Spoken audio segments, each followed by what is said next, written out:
everyone, and welcome to another episode of Tell. Today is our 13th wedding anniversary, and we decided we'll tell you a little about our relationship.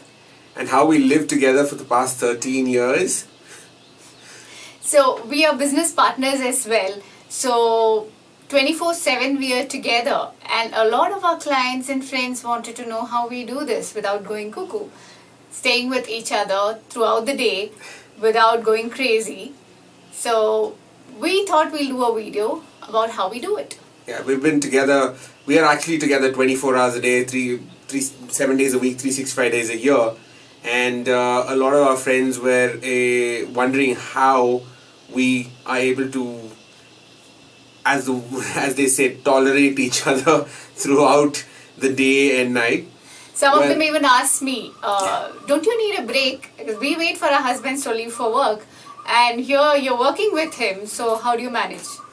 Yeah, so the idea of making this video is that we have heard a lot of our clients and friends who are in relationships, who married, people who are in relationships without being married, wondering how long this might last. The whole being in love, being completely together.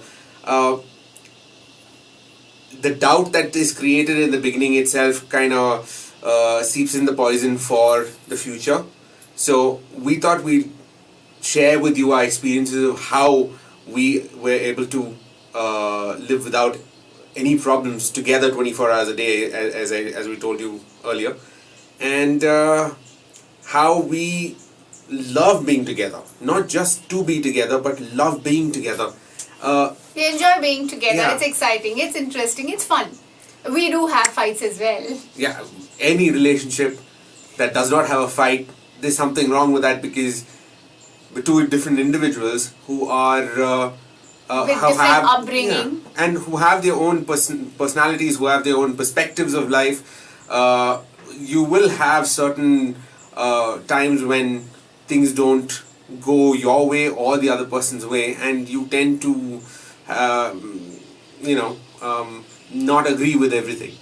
So how do you polish these things out? How do you connect and agree and discuss about these things? This is what we're hopefully going to talk about in this episode of Tell, and hopefully everyone who sees this will be able to live a more fulfilling, happy life with their partners. Let's see where that goes. Yeah. So before we begin, let's take a look at our wedding. The day we got married. Here are a few pictures of our wedding and how we started off and what we looked like 13 years back. A quick recap.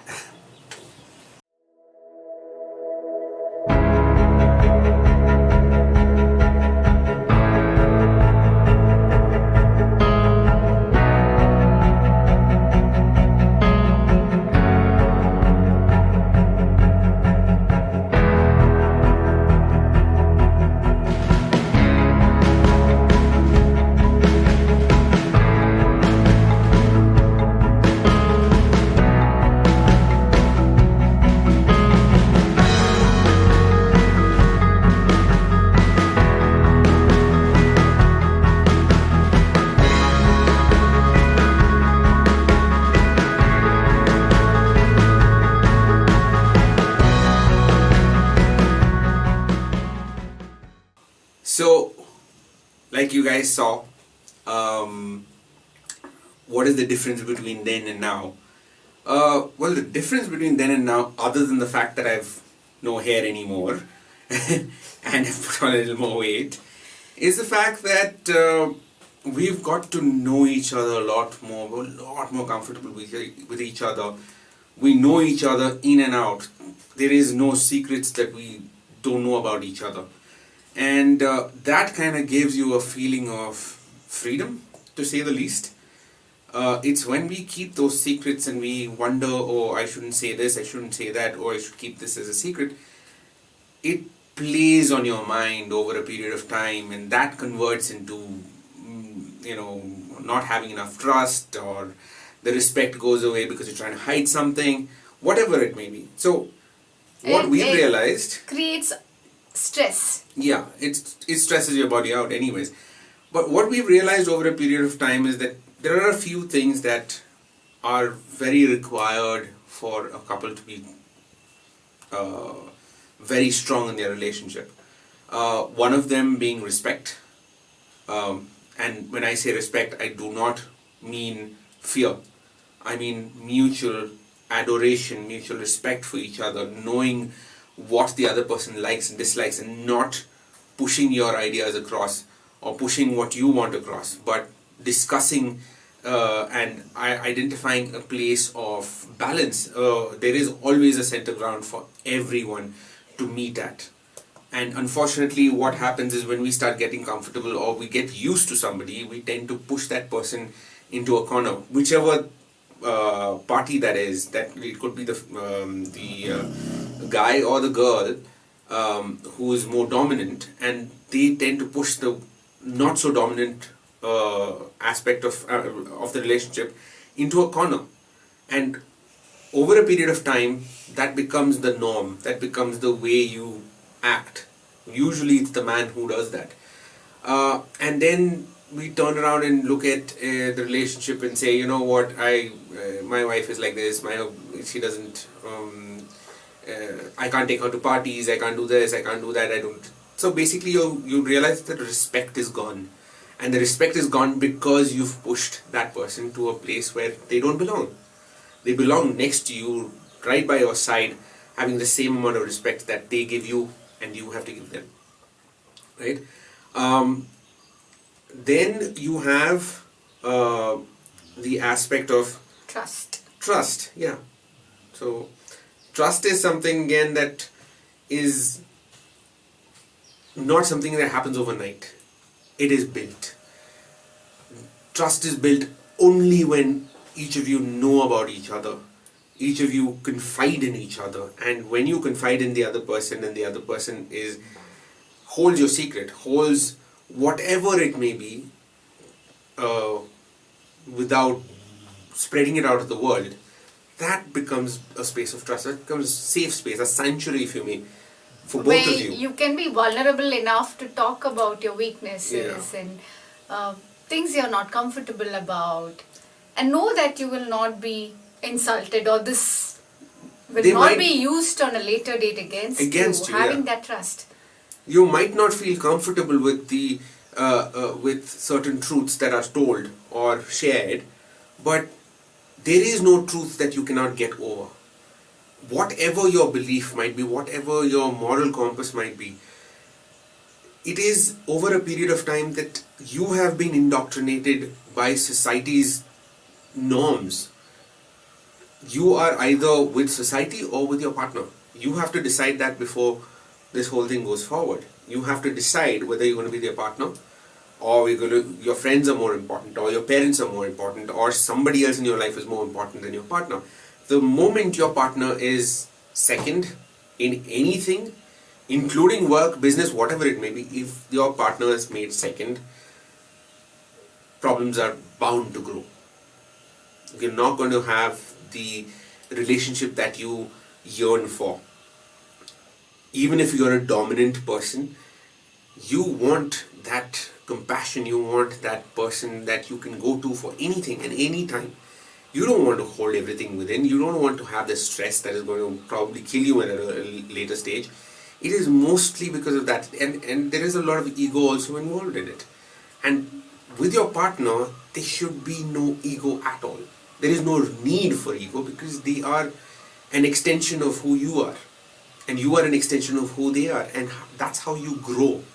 It's when we tend to, oh, I am this person, I decide who I am as this person, and this is my definition of who I am, and I'm not going to change. That's when everything becomes very difficult in life. We as human beings are adaptable creatures. We have adapted to so much over so many centuries. Why is this so difficult? It isn't. It's a beautiful union. And it does not make sense for us to push our so-called ego or way of life onto another person. And also, I think communication is a very important part. Yes. If you have something, if you're upset about something, talk to them. Don't talk to other people about that. So that's something we realize, because when you talk to other people, not everybody is interested in your.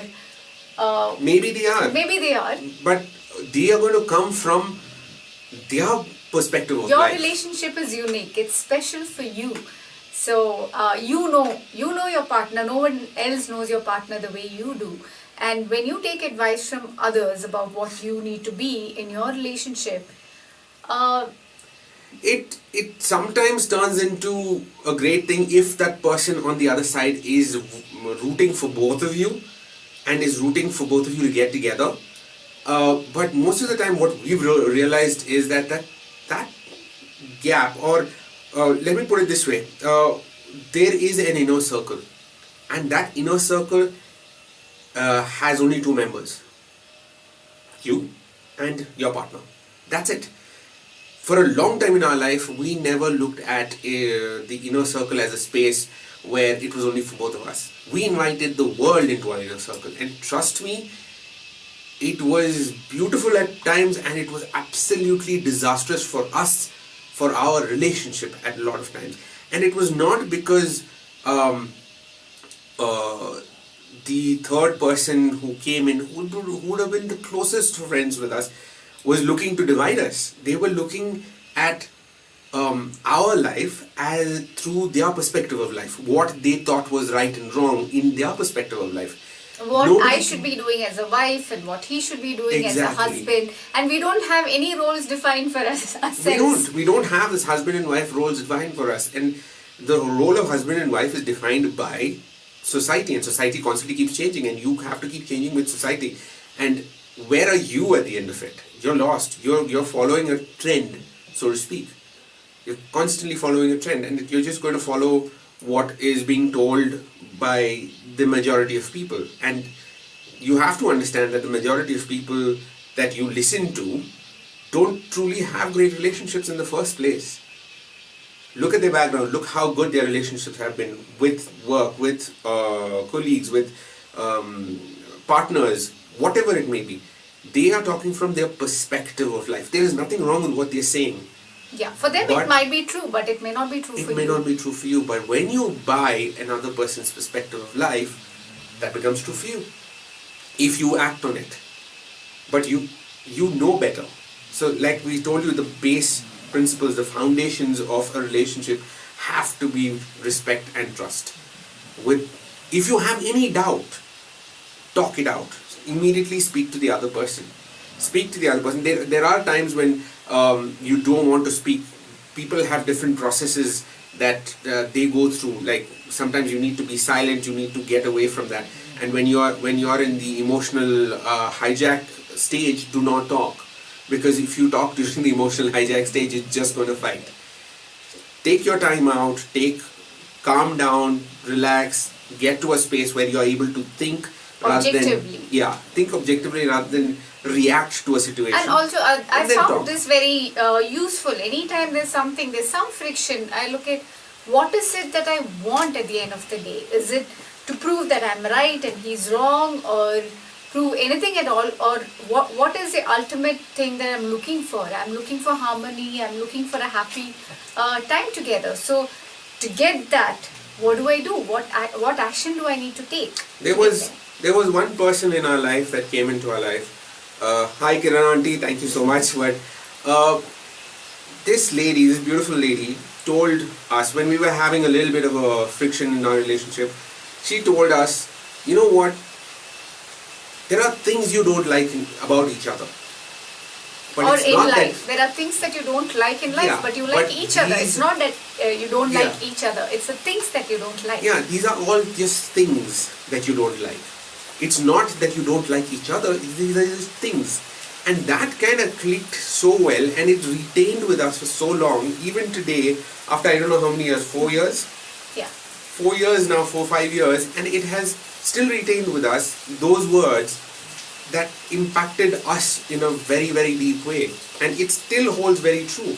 Because the moment we have a disagreement or an argument, we look at the things We look at it as a thing. Exactly. Not We look let at it it as a come thing. between us. So today we have realized that there is that inner circle that we allowed everybody in the world to be a part of was a very wrong thing to do, because So then their opinions mattered. I was worried about safeguarding his image, trying to change him when he what didn't. people told Yeah. told I was very attached to her, so I used to go with her wherever, and there used to be friends of mine that used to tell, "What are you doing? Why are you walking around behind your wife all the time like this, like one hen Then pet she'll husband?" I need said, her "I don't break mind when it." actually I didn't need a break. I was enjoying it. See, So. these are all perspectives. So that's People their think- perspective. It works for them. Yeah. They're like, oh my god, I can't imagine a life like that when the partner is always there with you. It doesn't work for them, right? But for us, this is what works. wherever we go, Yeah. like all our friends, mutual friends that have become mutual friends now, all used to in the initial stages be very uncomfortable with the situation of, when she used to go somewhere with her friends, I used to tag along. I mean, uninvited also, I used to tag along because she used to invite me. So, and I used to go, there were certain parties. There was also a bachelor party he asked me There was to a go to. bachelor party that I was invited to in my younger days, and I told them, you know what, I'm bringing my wife along also, and they stopped calling me. So I understand the perspective, but for me, my best friend is her. My go-to person is her. Everything is her. So if you have a best friend, you would understand what that is like. Your best friend could be a guy, it could be somebody else, but that is exactly what it is. It is not a relationship of a husband and wife. This whole married husband-wife thingy is something that is a little dicey for a lot of people. But just look at your partner as a friend. a partner, and she's not going to put you in the friend zone. A lot of people have this fear of getting put in the friend zone. She's your best friend.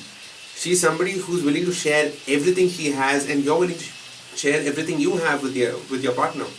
And there is no bigger, more precious thing in your life. Again, I say a thing in your life. She is the most precious thing in my life. Right?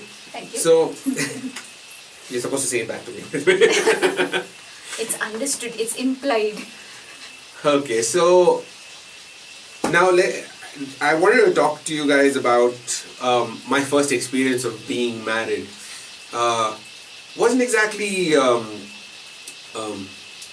It was an arranged marriage. Yeah, it wasn't exactly pleasant to say the least, because when I had gone to see her, lot of women I'd gone to see before I'd gone to see her, but when I went to see her, I think that was the time when everybody in the family was there, and everybody in her family was there, and they were all looking at me. For some reason, they had all made up their mind that this is going to happen. And this was the first guy who was coming to see me. Because till then I wasn't open to getting married or an arranged marriage. So even over here, I was like, okay, let him come. I'm going to reject anyway. It's okay. Let him come. So I was going from that space. So my aunt said, just see the guy, let them go. I said, okay, only on one condition. I don't want to serve tea because I dreaded that part of it. So she said, yeah, it's okay. I'll serve the tea. You just see them and let them go. So got into the house and we all sat over there. I'm like shifting in my seat and moving around. I feel like there's a fire in my backside. I just wanted to leave from there, and everybody sitting and looking at me. I just wanted to leave from that room. So I don't know the time passing by because I was highly stressed. And then I think around what seemed like probably a couple of hours, which probably was about 15 minutes, her father said, you know what, you guys want to talk, you can go to the next room and talk. And without me even waiting for my father to say, yeah, that's okay, or I don't know what my father was going to say, I jumped up like those springs on my backside. And I just jumped up and said, yes, let's go. I just wanted to leave that room. Went to the other room, sat with her, and I think the first question you asked was what? No, I looked at him and I said, you can breathe. Oh yeah. Because he was so stressed. I was stressed, and on top of which my dad had told me, you know what, I had a slight bit of a tummy, I have a bigger one now, But at that time, dad had asked me to tuck my tummy in. So when I told him you can breathe now, he said, no, actually my dad asked me to tuck my tummy in. That was the first conversation we had, and I don't know how she said okay to me also. That's weird.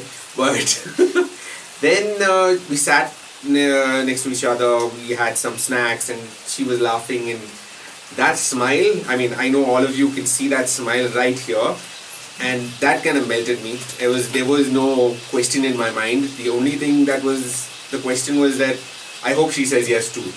And obviously the girl's father will come over there and ask her, and that's what happened probably after about So I think, 5 minutes. Yeah, I think the best part of it was we were quite open. And because we had nothing to hide, we didn't have anything to impress. The first conversations we had was, I think first conversation she asked me was, did you have a girlfriend before? I said, yes, of course I have. So I was just waiting for that because I wanted to tell him I had a relationship before. So a lot of people had told me, you know what, don't tell them about your previous relationships, they may not take it well. But I didn't want to start a relationship from that foundation. And so both of us had a similar mindset. So it kind of worked in terms of, we wanted to trust each other. And that trust started from the first conversation we had.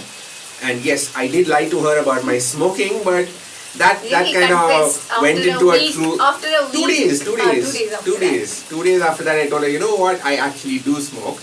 I don't drink, but I do smoke. So he said he'll stop smoking and that took, before we got married, how many but years? it took around 10 years. It's been 13 years, so yeah, approximately 10 years. Later I stopped. But yeah, there are things that she understood what was going on, what was happening, why I was hooked on. There were a lot of other things. Okay, that's a talk for a different day.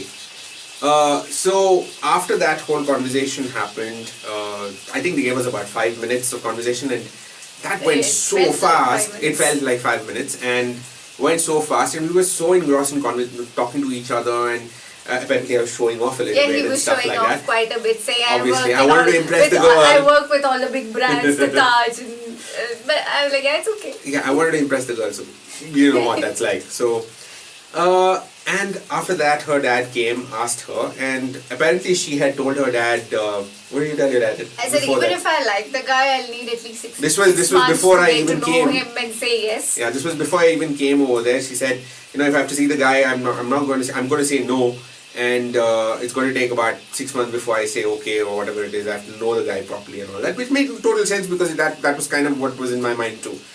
And her dad came and asked her, and she went there and said yes. He's like, are you sure? Because you can't back off once you. The dad was a little shocked at this whole thing because it's her, and her dad knows how she is. How fickle-minded I can be. Yeah. So he said, are you sure? Think about it, because now if you say yes, you can't back off later. So yeah, it's fine. Take the horoscope. It's okay. So yeah, that's how the whole thing happened. And then obviously my dad came out, and before I could even get up and he asked me anything, he already knew that the answer was yes, because I had this weird smile on my face that said everything that needed to be said. And anyway, he asked me just for the sake of asking, and I said yes, of course. And then I came back, sat next to her, and then I was like, yeah, my dad just asked me, and I said yes. And suddenly it struck me, you know what? I don't know if she said yes. And I would turn around and say, I hope you said yes too. And she said yes, of course I did. And that kind of changed the whole equation between us, and we kind of fell for each other on the first day. We kept talking to each other every chance we got. And this is 13 years back, sitting on a mobile phone and talking to somebody was quite expensive. And I was, even though I was earning quite well, I think almost 25% of my salary would go on just paying my phone bill. So we talk about 6 hours a day. I used to get back home around 10 o'clock, 10 to about 3:30, 4 in the morning we used to talk. Whenever I used to get a break, I used to talk to her, and it was fun. I mean, it was really fun. The thing was, once we got back home, after the whole formalities, so to speak, were done, and she called me, gave me her number and everything. So we were coming back by train, and I was sitting Going and back talking. to Chennai. Yeah, So this happened in Kerala, this my happened in Kerala, grandmother's place. And that was the first time I stayed at my grandmom's place. Yeah, that was and weird. That's when his aunt saw me. She was living across that house and she saw me and she came and took my dad's number and I smelled a marriage proposal coming in. So that's how it happened. So his parents, he came from Chennai to meet us. Yeah. And then on the way back, I was sitting and talking to her on the phone throughout. My phone died, so I took my dad's phone. I was sitting and talking to her till his phone died too. So when we reached Chennai, we got back home. My dad put his phone on the for charge. The phone switched on, and the first message. 6:30 in the morning, I'm getting a call from him saying, "Molo, I can't accept your proposal." And I'm like, "Oh my God, what is he talking about?" When she says Molu, Molu is daughter in Malayalam. So yeah. So I was wondering, what is he talking about? What proposal? And then he said, so apparently the previous day he was talking on his dad's phone and I didn't know that. And it ran out of charge. And I sent him a message saying, you know what, why do we have to wait till June to get married? Let's get married in April itself. And that went to And this was not, about 2 days after we met. 3 days after we met. 2 days. Ah, yeah. 3 days after we met each other, and the speed at which we connected with each other was crazy. I've honestly not connected with a woman this fast, this quickly in my entire. That's for the women to tell me. Women in his there life. will be a lot of women who will probably tell you that.